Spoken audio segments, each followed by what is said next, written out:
Macro fundamental themes along with technicals. Welcome.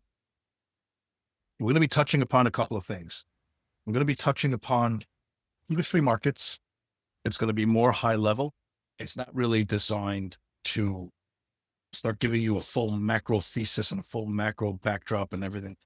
But you can't cram that into a little session. If you want a little bit more of that, I did a video on it. You can watch it. It'll give you a little bit more food for thought. You can go and watch that, and that'll give you a little bit more of what's going on.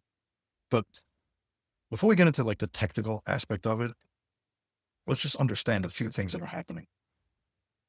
Lower prices for certain things are not necessarily a bad thing, but it's the reason why they're going down or why they're lower, which will cause issues. For example, oil is going down. Oil is not going down for the right reasons. We're going to touch upon that macro in a few minutes. Natural gas is going down. It's not going down for the right reasons. The U.S. equity markets are going down, but they're not going down for the right reasons. Bond yields were going down, but now they're going up. But again, they're not going up and they're not doing these things for the right reasons. For those of you that are living under a rock, the world was basically upended last week. Now, where I have a little bit of a hard time grasping it is, at least in the beginning, this was very much foretold and forecasted that it was coming, yet the market acted very surprised. And there were a couple of reasons for it. One, the long-only community was very much caught off guard. They thought that this would get backed out at the last minute. They would find a way to make this not happen. And they were caught off sides. The non-pro investor, the mom and pop investor, were also not ready for this. As a matter of fact, I think it was yesterday, there was the largest volume of 401k movement out of equities into money market and fixed income was about 10 times the highest volume day in COVID. So people were really moving things around yesterday, really getting out of 401k equity funds. If you're a long-term investor and you're just constantly looking for reasons to buy the market, then this is a gift. This will pass. The storm always passes. It will pass. Is it scary on the way down? 100%. Does it make it less painful? No. But at the end of the day, if your horizon is 10, 15, 20 years, you'll be fine. You'll have a great cost basis and just keep buying and just keep doing it. And do it every day. Why? Because in personal accounts, that's just the way I look at it. To me, this is a gift. So for that reason, I'm a constant buyer. Okay. So I would advise you to do the same.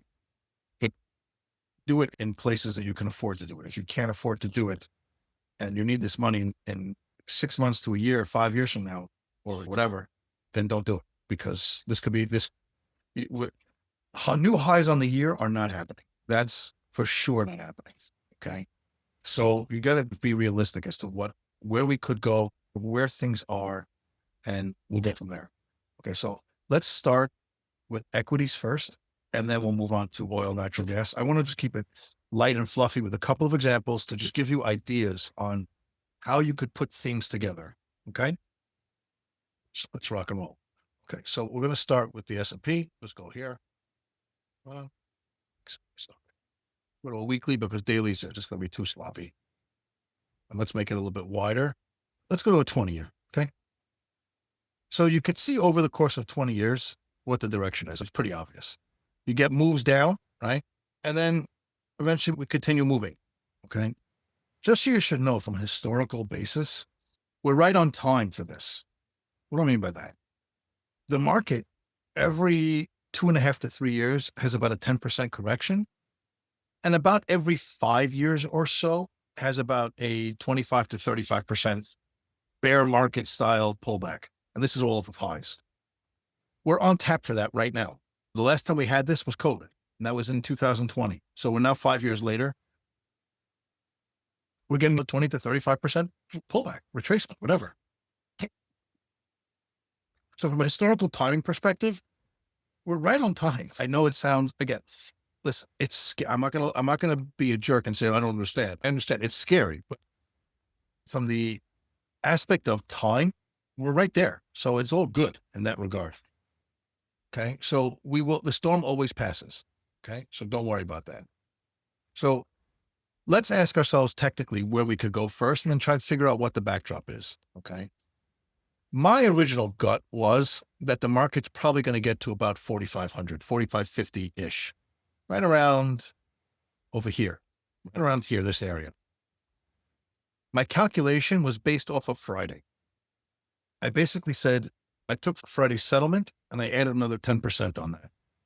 And my gut tells me that's where the current administration's pain point is. I think the Fed put is much, much lower. But I think that for this administration, if we get down to 4,500, 4,550, 4,600 in that area in the S&P cash, I think this administration is going to throw in the towel and find a way to spin this as a win and move on from that. Now, so that's like a technical level that I have. It's not really even a technical level. It's really just 10% off of Friday's close. I just think that's where we're going. Okay. And that would put us about 35% off of highs. So again, tying into that same historical 25 to 35% retracements or bear market. Okay. So the question is, why 10% and why does that number, how does that line up with the more fundamental picture and the fundamental backdrop? Okay. And how you could start putting some pieces together. It's much harder to do it in stocks and indices because when you're using an index, you're more broad based as opposed to, let's say, using an individual stock or a commodity like oil or natural gas or whatever, soybeans, because that'll be more micro. Indices are more macro, so it just makes it a little bit more of a challenge. I'm just going to tissue. Hold on a second. So I don't want to get into the full backstory of what's happening because, again, I already covered this. For that, you can just look at that and it'll give you a good backdrop. It's actually like a 1-2 punch. The first one I did a couple of weeks ago was Trump-induced recession to force the Fed to cut rates. And then the next one, the one I just did, with the US Brexit, that kind of is part 2. So it's like a 1-2 punch. This is like the cherry on top of it. The reality is that honestly, nobody knows where this thing is going to go. They really don't. People are trying to guess and they just don't know. I'm not going to change some data for a second. But what I'm going to tell you is, let me just close this away, open this up a second. Okay. You can all see what happened today. Like you all see it, but see the problem with this candle, and this is why I have a little bit of an issue with technical analysis. It doesn't really tell you what happened. It really doesn't. It just gives you a picture. So let's discuss what happened. Today was historic on many levels. The very first level was that the S&P, okay, for the first time in a long time, the S&P had its biggest reversal after being up 3%, since biggest reversal on a 3% gap up, which is pretty amazing. We haven't done this type of price movement since 2008 when we were basically in the financial crisis. Second thing that happened that was historic was that tech had its biggest intraday gain wiped away since 1982. So these are historic markets. And when I say historic, the moves are so breathtaking and they're challenging. And from a risk perspective, you should never, ever feel FOMO and feel like you need to be involved here. Because if you can't control risk, listen, you're going to get hurt. And you're not only going to get hurt, it could put you out of business. Not just from the financial standpoint, but it could put you out of business from the standpoint of mental and emotional. So you don't feel like you're missing anything. Things will calm down and you'll deal with it. Now, with that being said, what happens at around 54.50 that would make the administration fundamentally change hands or change what they're doing? Which is a good question. Why that? Because I think psychologically, 54.50 we're basically to a large extent back to where we were. The highs of 21 and 22 were 47.33. 4,800 around that area, 47.50, 4,800. We're going to kiss that tomorrow. There's no doubt in my mind that we're going to get clobbered. At 12:01, these 104% China tariffs go on. There is no way that we don't continue, unless some miracle happens or people just get tired of selling. There's just no way I don't see us there tomorrow or by Thursday. There's no way. Okay. If we take that out and we start making a beeline for where we were back in 21, where the highs and back into that area of 21, and we wipe away 4 to 5 years of gains, which is really what we're doing now. Trump's not going to, he's going to have too much pressure on him to find a way. He's going to have to find a way to get out of this, and without looking like a complete moron. So how does he going to do it? He'll spin it as a win somehow, but there's no way they're going to let it, he's not going to let it go that far.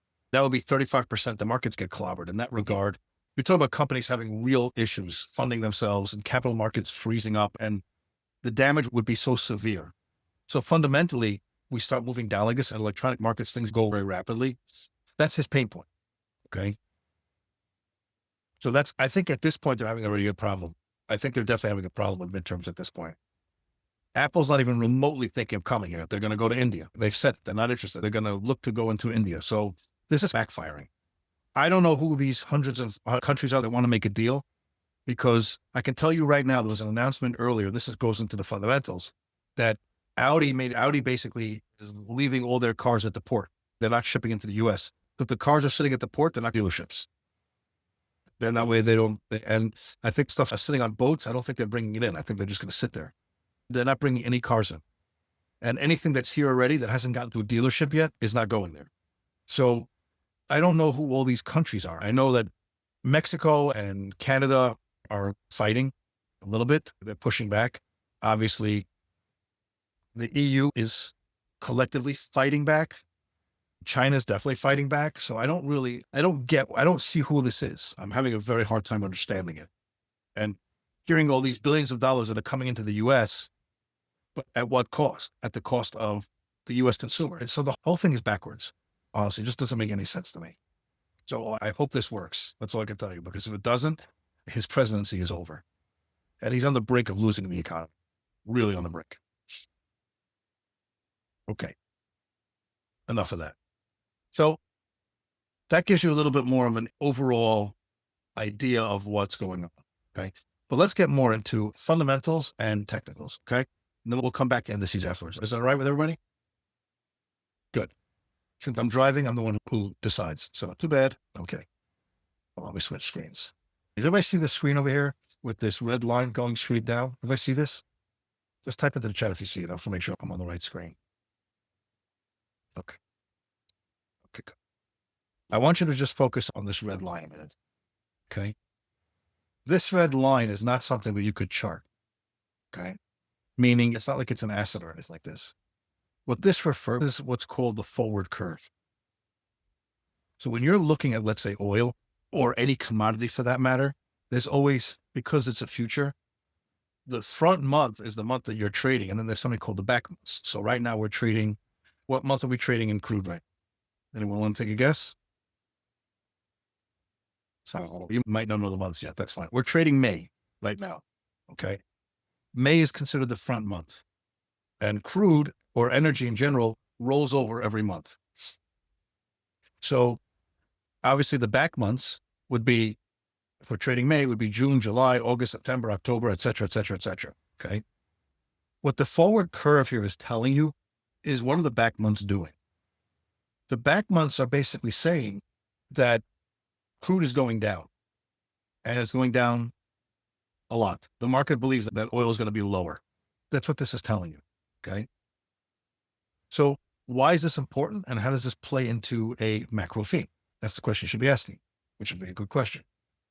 To give you an idea of what's happening in the energy markets and why oil is really going down the way it's going down, and why it's not necessarily a good thing, depending, and then we'll go to natural gas afterwards, is that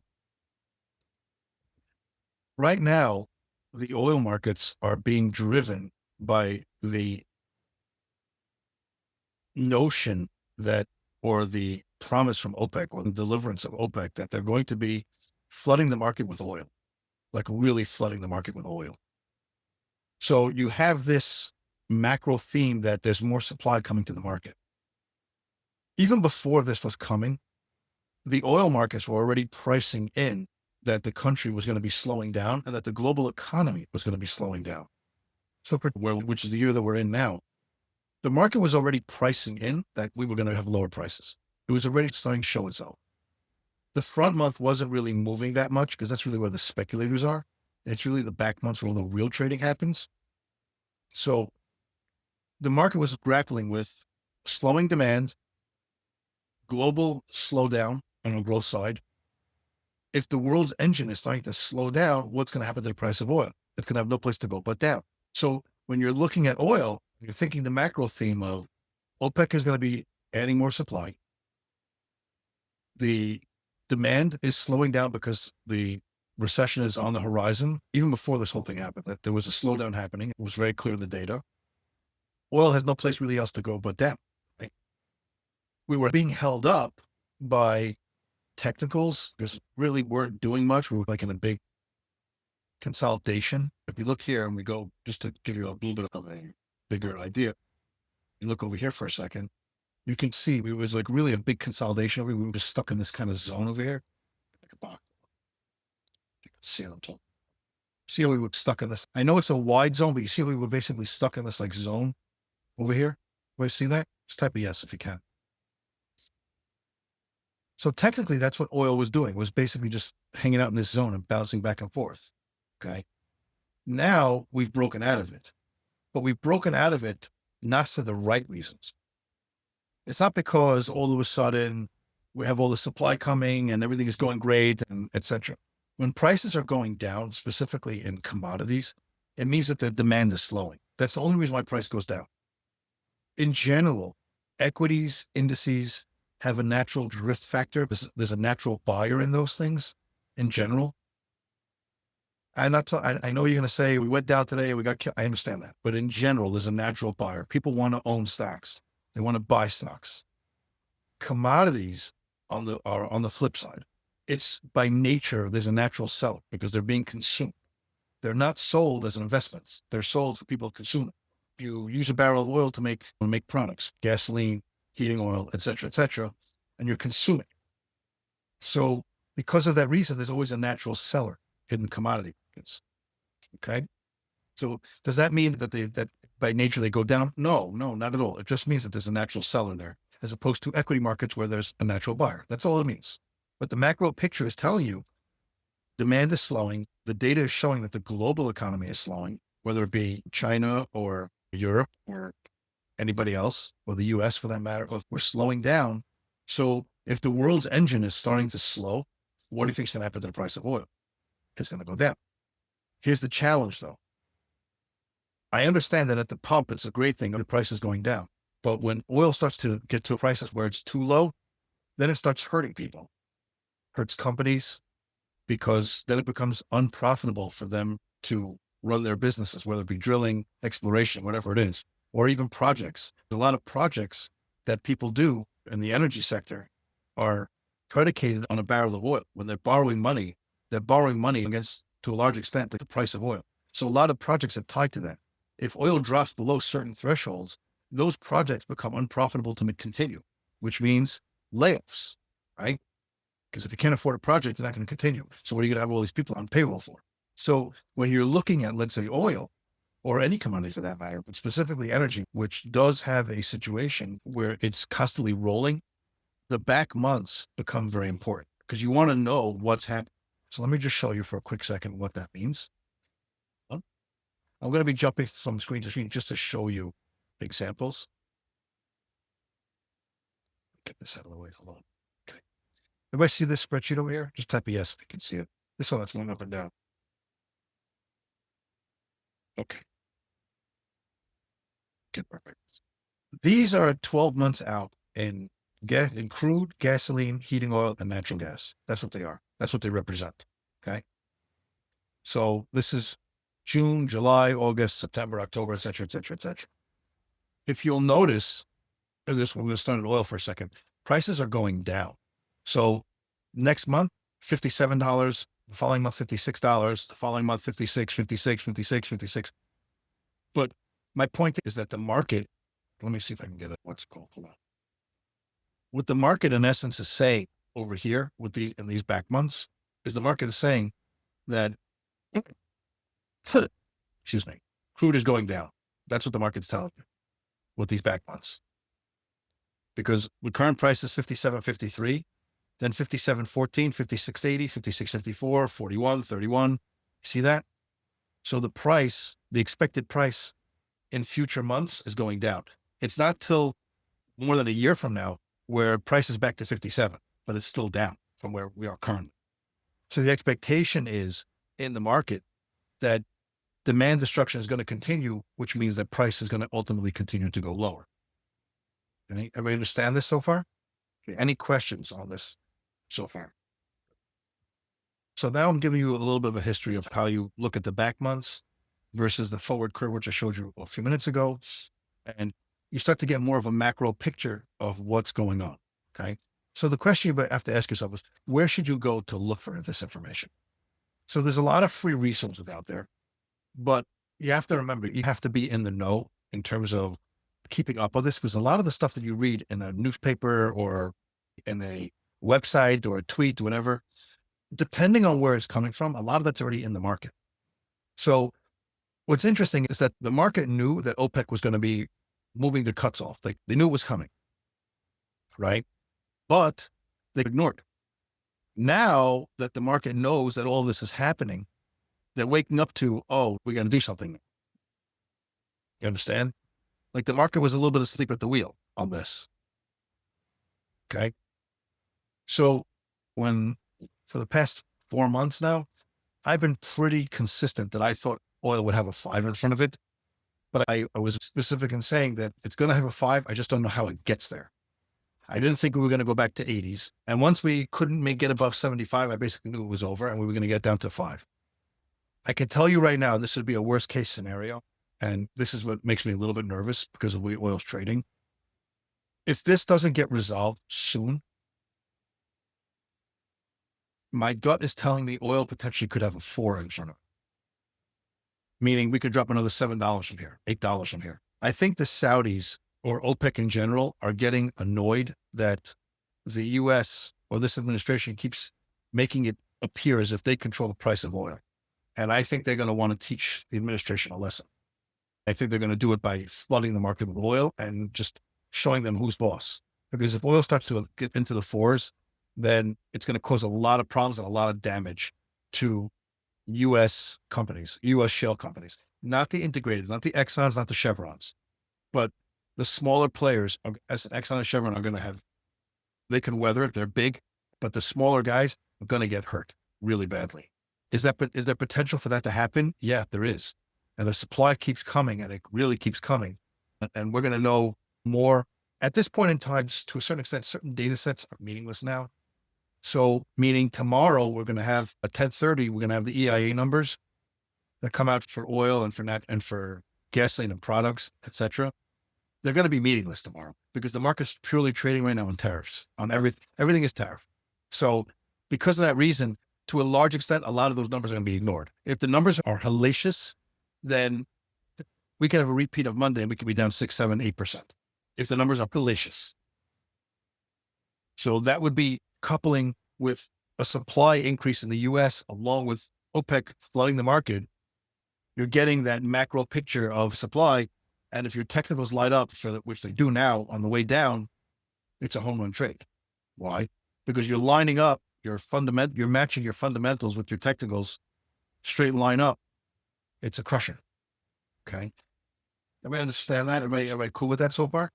So this would be a case of bad news, good action. What do I mean by that?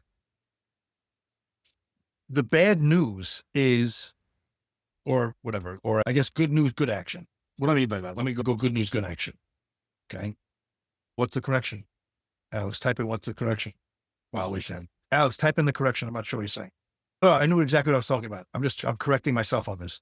This is a case of good news, good action, where the good news or bad news, bad action, depending on how you look at it. If you're bearish, this is good news and you're getting good action because you're getting more bearish news, which is good.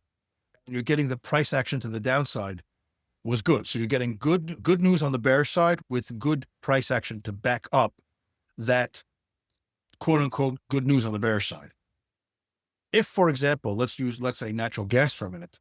Natural gas is a case of good news, bad action. Why do I say that for?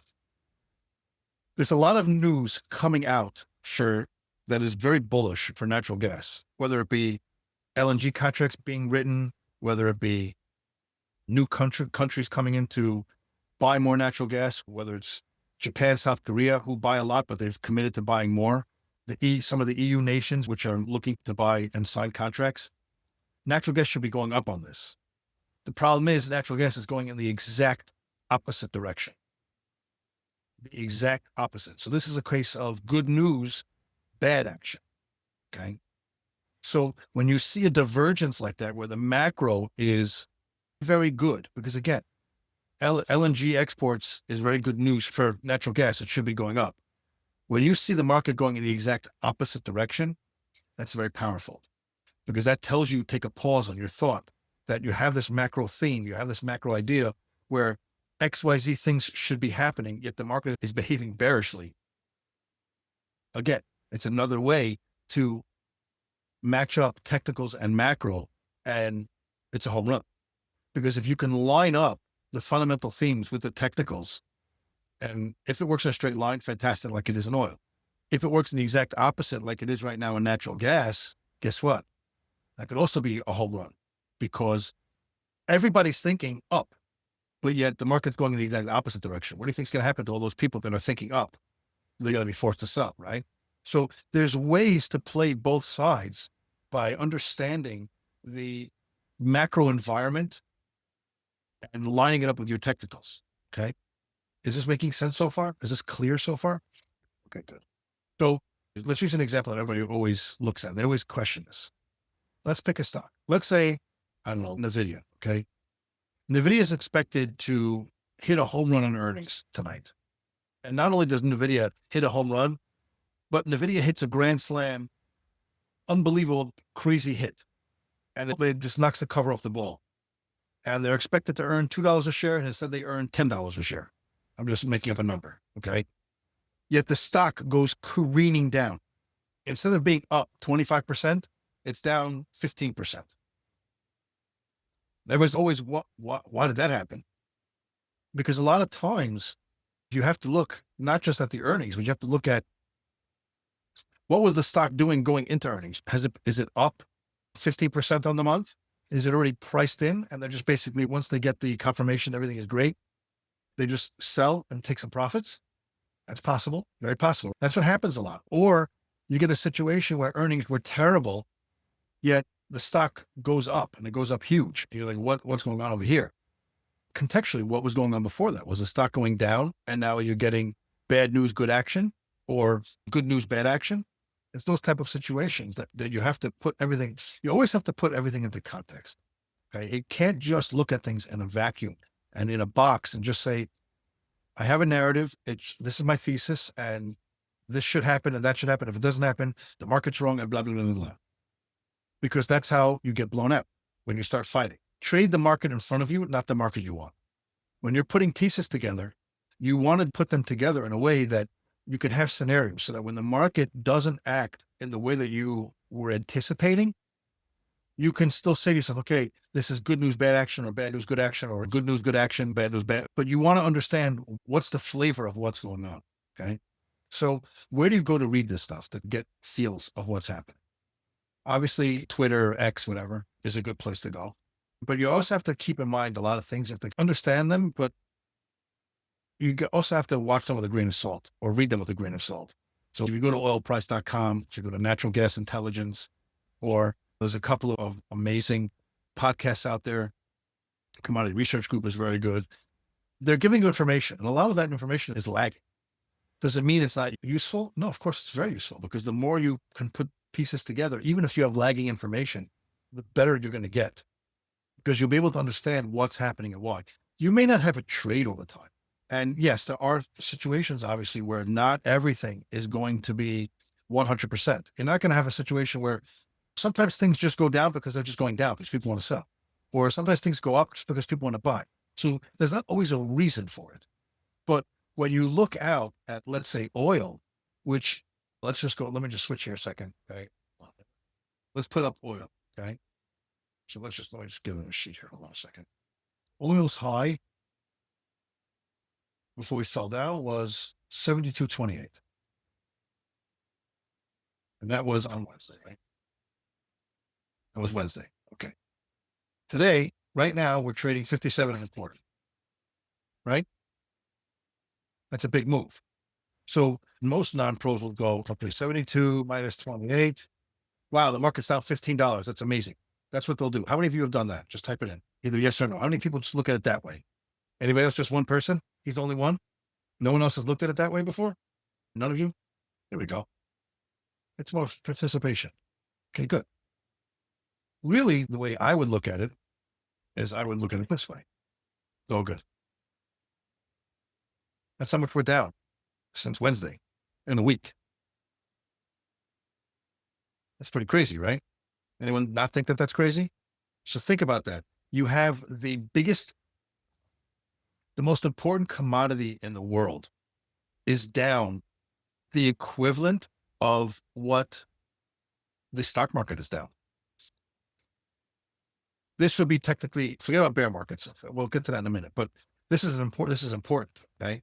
And it's probably going to go down even more. Okay. So think about it like this. Okay. Would you consider if you had a bearish thesis because of all of your homework and you've put this whole thing together and the market is now down almost 21% from Wednesday, would you consider that a situation of good news, good action from the bearish side?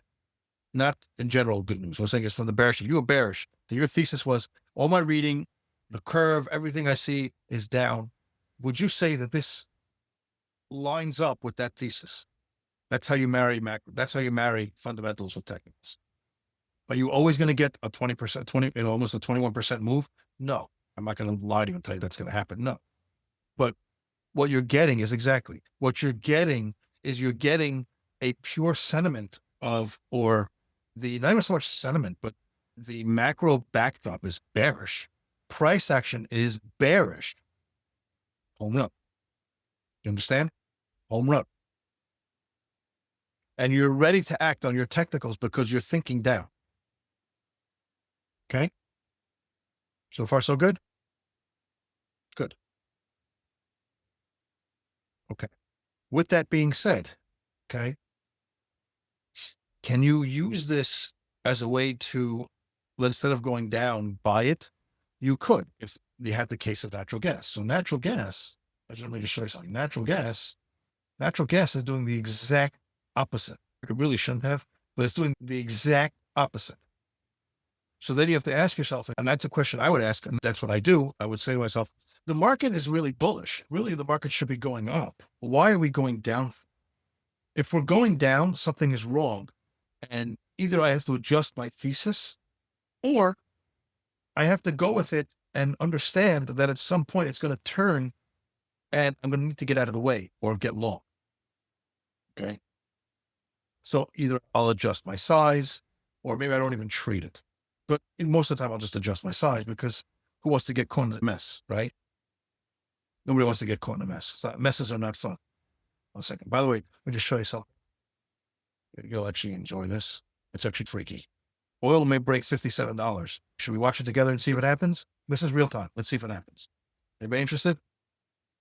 I'm driving, so do that. Just kidding. By the way, did anyone know what the first clue today was that the market was going to go red? Does anyone know what the first clue was? The stock market? Did anyone want to take a guess what it was? Hope that it was going to go red? Oh, no. That's actually a good one, but no. You know what? I'll tell you what the first clue was. It was actually very interesting. It was, but crude was weak all day long. Crude was a challenge all day long. Trust me, because I got slept out twice on the long side. So it was a challenge. It was a challenge. Interestingly enough, it's the one market that nobody pays attention to, like ever. You know which one it was? And don't say the Dow. It's not the Dow. That's one thing, yes. But before that happened, the bond market, there was a failed auction. What happened before, right before that was going on, and the market got led on to that? The Russell went red. That was the first clue something was wrong. The Russell went red. The Russell didn't go red by leaps and bounds, but the Russell went red right beforehand. And then couple in bonds and couple in everything else. But it was the Russell that went red. Now, the interesting fact about the Russell is that the Russell on Sunday night came within a what's it called? A little, I can't find the word, but came within inches of going limit down. Inches on Sunday night. And then everything rallied. Okay.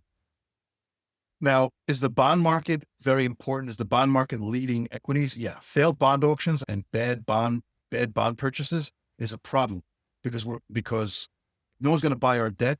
We're going to have real issues, like real issues. Okay.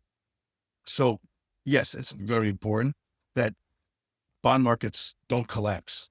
Now, I heard this the other day. It's actually interesting to me. I'm going to tell you right now. There we go. We just broke through. You ever see that? You all see that? 56.94. We're below 57. Everybody see that? This is not going to be a good thing. Okay. But anyway, there's something called the Mar-a-Lago Accords I just heard about, that apparently there's a thought process to force short-dated treasury holders to convert to long-term bonds.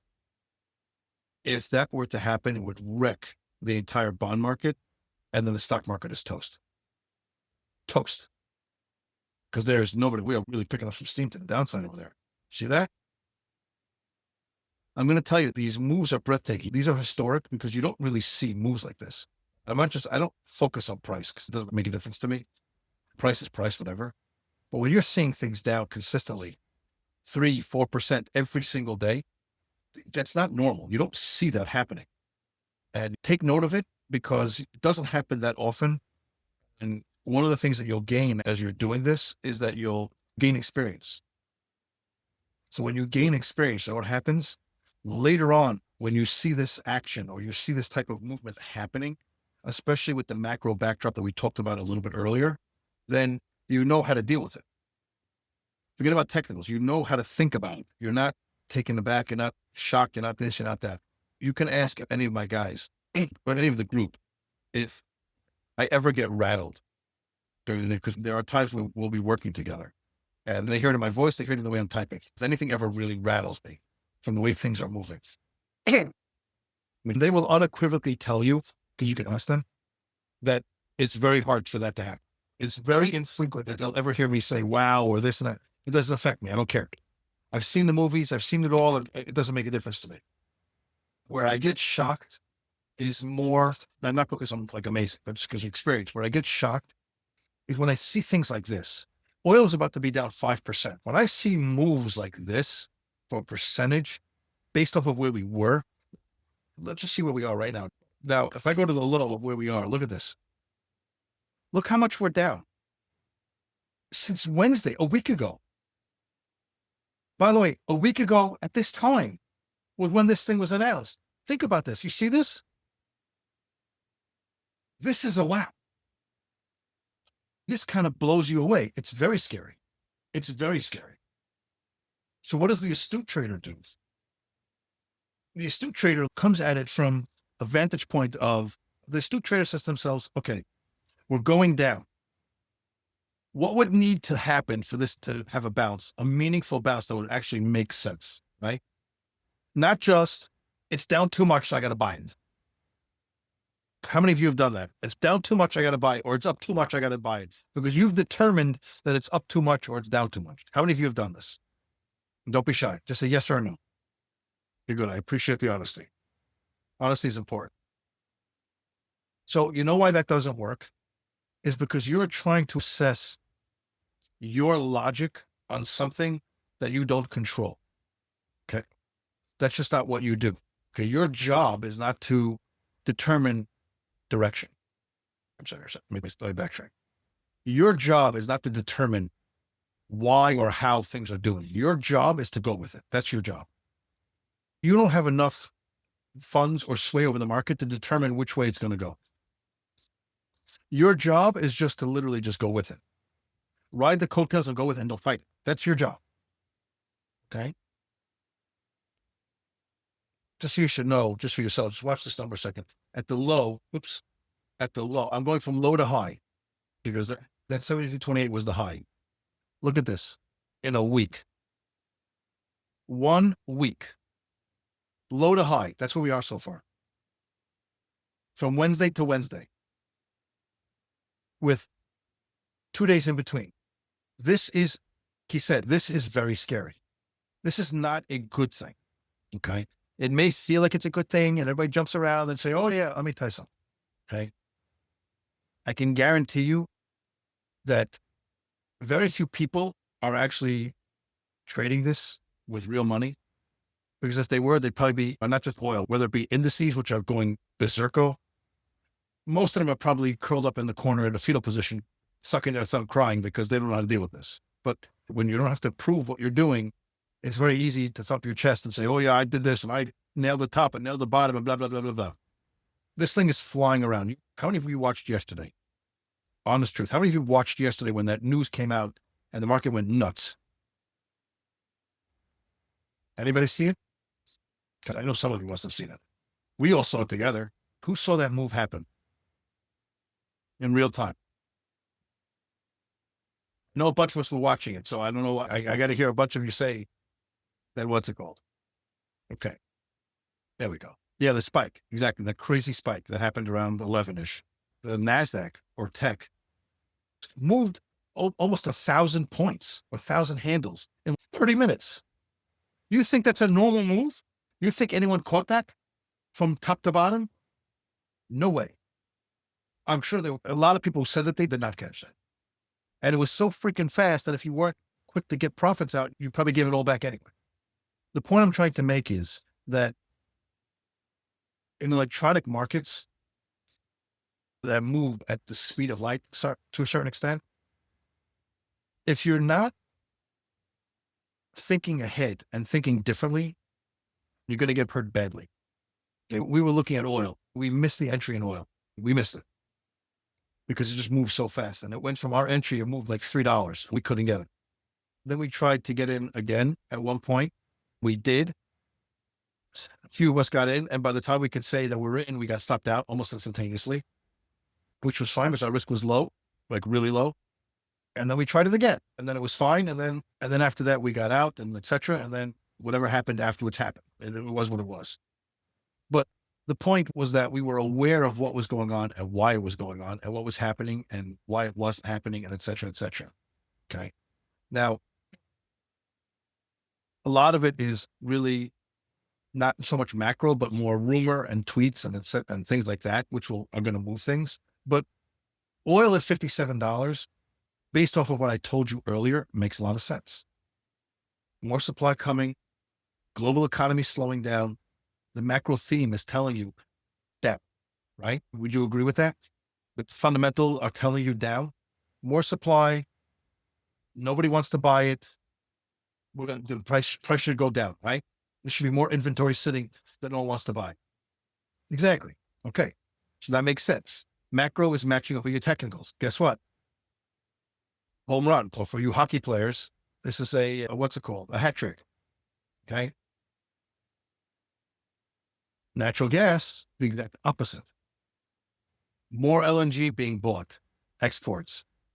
And we're starting to get into a little bit more weather stuff. But really the LNG stuff, natural gas prices should be going up, but they're going in the exact opposite direction. Does that make sense to you? All indications say it should be going up, but it's going down. Does that make sense to you? That's your question. It makes sense to you? Really? It doesn't make sense to me. Why does it make sense to you? Type it. Why does it make sense to you? Oh, so it doesn't make sense to you. Oh, I'm sorry. So it should be okay. Fine. But from the macro picture is telling you that it should be going, the macro picture is up, but it's going down. So that really doesn't make sense. The technicals are not lining up properly with the macro, right? They're going the exact opposite direction. Yeah, exactly. Okay, perfect. Yeah. Okay, now I'm with you on the same page. Sorry about that. So the reality is that's why everything is working the way it's working. Okay. So we could even to a certain extent, indices. Okay. The indices are going down. Stocks are going down. Why? Because the macro outlook is changing. Trade is going to be a lot more difficult. Tariffs mean increased prices, which means demand for certain products are going to go down because people aren't going to want to buy them.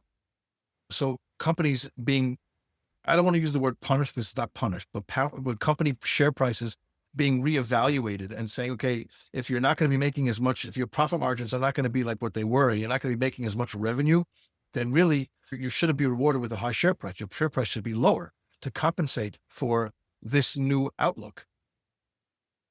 Oh, you want to tell me, hold on a second, stocks are 6 months of forward looking. You're right. 6 to 9 months forward looking. You're 100% right. The problem is we're in an unknown. So because we're in an unknown, people are just selling first. Okay. So that's really how you start to put things together. There's a lot of places you could go. There's a lot of websites you can go to. The main ones, obviously, being Bloomberg, Fox Business, CNBC, Wall Street Journal, Barron's, Financial Times. You always like the main ones that people know. Then, and the people like to go to oilprice.com, natural gas intelligence at NGI, but at NGI, I don't know if they have a free site, but I know they definitely have a paid site. You have that. You have Commodity Research Group. There's a lot of places you could go. There's podcasts to gather information, but you also have to realize, obviously, Twitter, etc. But you also have to realize that a lot of the stuff that you're getting is older news, meaning it's 2 to 3 days old.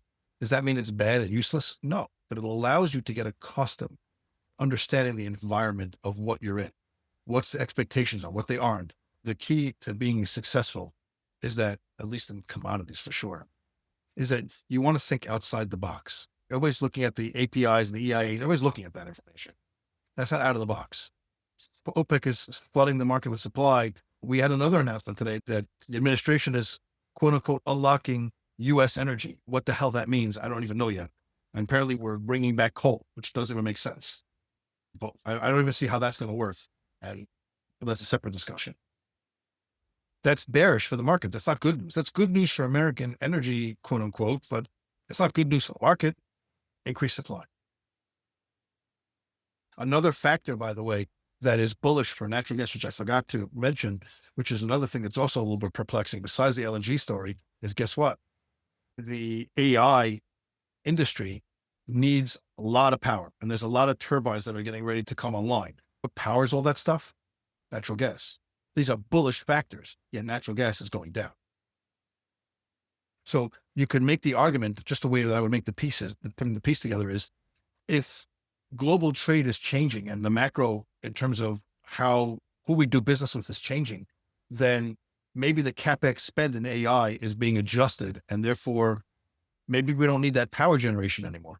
Maybe we don't need that power generation now. It's premature because, let's say, for example, apparently as of tonight, we're going to be tariffing China at 104%.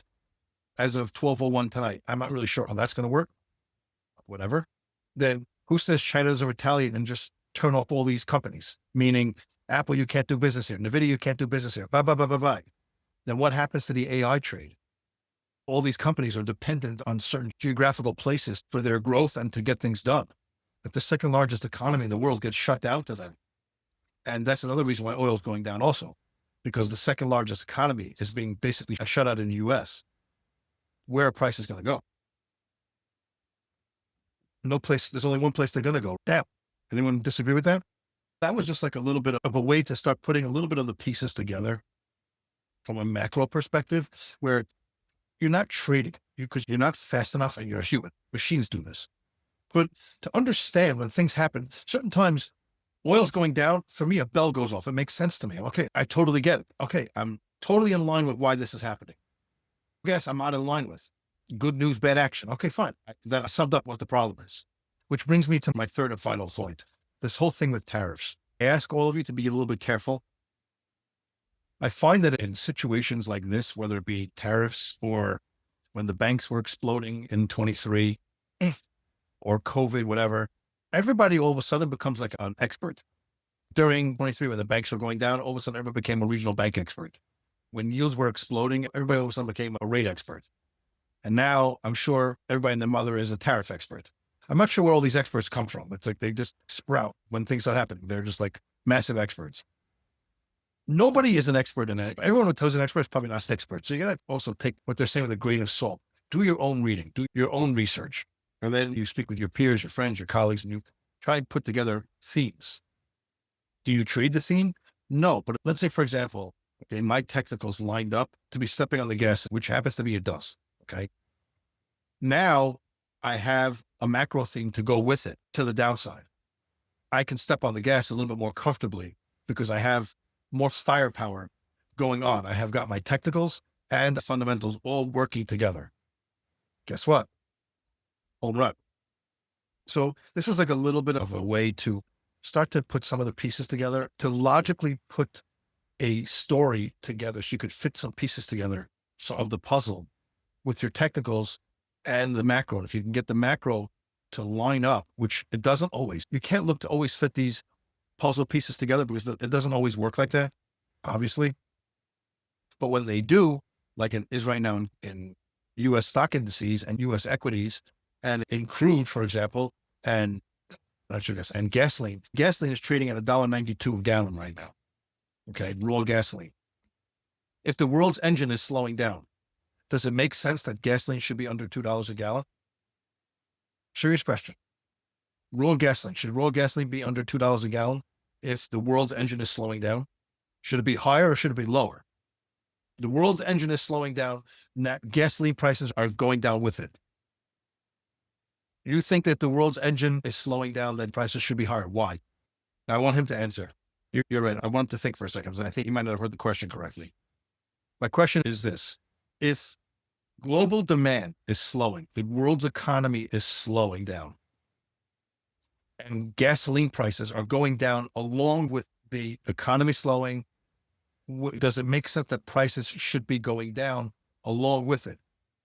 No, there's no more demand. Nobody wants to drive a car now. Nobody wants to put gasoline into a truck to go ship goods. We're not shipping anything. Things are slowing down. Shouldn't the price go down along with it? Technically, it should, right? Because if I'm telling you that, let's say you had a fleet of 10 trucks, and I'm telling you, I don't need you to ship me 10 truckload worth of stuff. I only need you to ship me 3. When you need to fill up your trucks again, how many trucks are you filling up? You're filling up 3. Exactly. So what's happening? The demand is not there. So therefore prices should be lower because nobody wants to buy my product. I got to put it on sale. I got to offer for a cheaper price, right? So the same concept. That's what's happening. The world's engine is slowing down, and it's slowing down dramatically. I'll be honest with you. My gut tells me that if nothing happens between now and 12:01, which I'll be sleeping, for all of you that want to be up, enjoy the party. I have a feeling that tomorrow could be a real washout in everything. I really think so. I think this is escalating a little bit too quickly, and my gut is telling me that it could get nasty very quickly. The one thing that's confusing me, which is one of the barometers I've been using, is I've been using soybeans as a barometer for US-China relations, and they're hanging in there, and it's a little bit interesting to me. I wasn't expecting that. I was expecting beans to be a lot lower, like a significant amount lower, like pushing below 9. So I'm a little bit shocked by it. That's the one thing that's shocking me. But that's about it. Any questions you guys have? Let's stop the share. Actually, I'll leave it on. Do you guys have any questions? Hang on one second.